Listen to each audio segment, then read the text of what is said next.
What's up, y'all? Welcome back to my channel. Today I have a very special guest. This is my cousin Brittany. We are doing makeup for work today. Here's a quick little clip of her before, what she looks like. Brittany is a special education teacher, so she works in the school system. She doesn't need anything that is too beat. I like to do a natural glam. That is my favorite type of glam. This works for any kind of woman, teacher, 9 to 5, corporate job. You can wear this at night whenever you want. So here are a few of the products that I'm going with. I like the Tartelette and Bloom palette because it's a nice neutral tone palette. We've got some bronzer, a little blush, a little glow here. So let's go ahead and get into it. Skin prep is key. I like to use the Smashbox Photo Primer Water because it gives a little bit of hydration, but not too much. Since Brittany has oily skin like myself, we are going to prep her skin with the Becca Evermatte. If you are a oily girl, this here is a winner for you. And I'm just going to go ahead and hit those hot spots where she gets oily at: T-zone, cheeks, brows, chin, and just working that into the skin. Next up, we're going to go ahead and prime her eyes. I'm using the Kat Von D High Voltage Eye Primer with a eyeshadow brush. It's a flat brush. Next up, we're going to go ahead and do some eye work. I'm using the Tartelette and Bloom, and those are the colors here, 1, 2, and 3. Excuse my nails that are full with hair color. I wanted the Tartelette and Bloom palette just simply because it's a neutral tone palette, and it's actually a really good palette for day or night. So with the MAC 224 brush, I'm going to start off with that first color here. Brittany has tons of eye space, which I love. So, I mean, I can basically do whatever I want on her. So since we want it to just be, you know, a nice daytime appropriate work look, I'm taking that first color all the way into her crease and bringing it down to the outer corner with circular motions. Next up, switching brushes here, I'm going to go in with that shimmery tones called Firecracker. If I wanted to amp this up a little bit, I would wet the brush, but I don't. I just want it to be, you know, nice and simple. So I'm going to put this all over her lid, but leaving the outside corner blank. The good news is about having a lot of eye space. I mean, she can basically handle a lot of different eye looks. So with her eye shape, I like to just make sure I give her dimension. So that's why I'm going to go back in next with that darker color. For some of you, you're probably thinking, oh no, that's not going to be a daytime look. It's not going to be appropriate. But because of her eye set, it works for her. So I'm just going to take that last color, which is like the deepest plum, and I'm going to work that on the outside. And then we're going to go right into the crease where we laid down our first transition color. And it just works really, really nicely for her eyes, just kind of giving them more shape, more dimension to them. And then not doing anything too crazy with the eyeliner. I am legit just tight lining. So I'm taking the Kat Von D tattoo liner and I'm making sure that I'm getting that really, really tight to her lash line. Moving on to complexion, the white stuff on her face is just from where the Becca Evermatte primer dried up.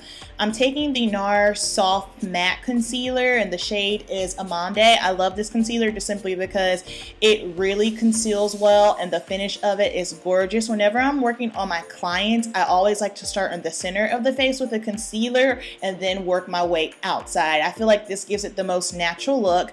I'm not a fan of the super, super bright highlighted under eye area. The only time I would do something like that is if I'm doing some kind of like editorial photo shoot, a fashion show, but for my clients and myself, I like everything to look natural. Like I want the skin to look like your skin but better, and oh, this could be your skin, you know what I mean?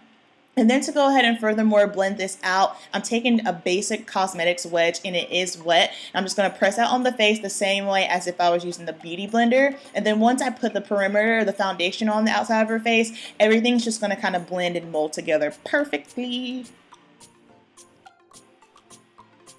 Moving on to the perimeter of the face, I'm taking the Makeup Forever Ultra HD Stick. I love using these on my clients because they work on all skin types, all ages, all skin tones, and it looks so bomb on camera and in person. It's a rare occasion that a foundation looks good in both scenarios. So using a Real Technique stippling brush, I like a stippling brush just simply because I can really push it into the skin and work it in. And I believe the shade for this is Chestnut. It is a touch too red, but I can balance that out with some powder. So as you can see, the foundation and the concealer blended seamlessly together. That is why I love doing that technique because it just looks well balanced.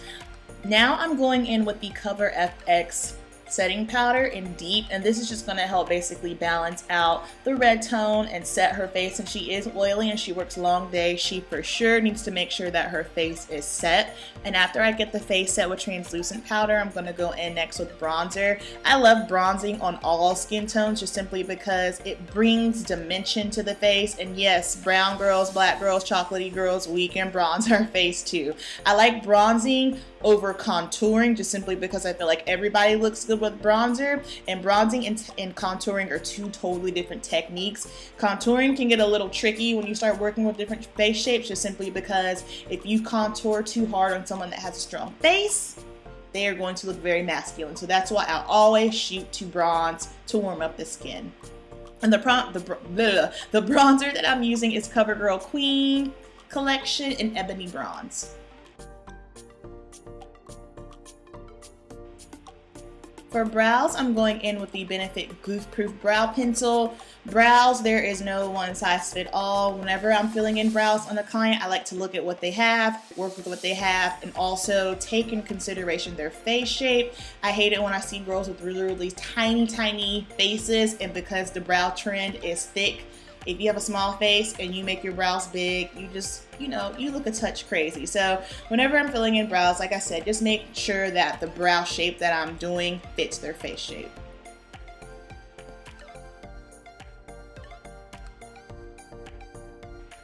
To keep the eye look soft, not too dramatic, and bring in more dimension, I'm going to go with lining her waterline with an eyeshadow over an eyeliner.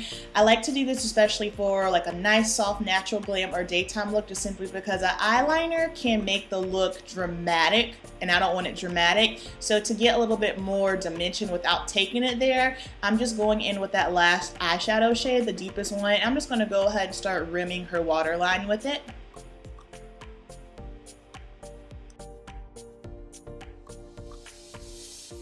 And of course, going in with her mascara. I believe this is the Inkblock mascara, making sure you're putting mascara on the top and the bottom lashes.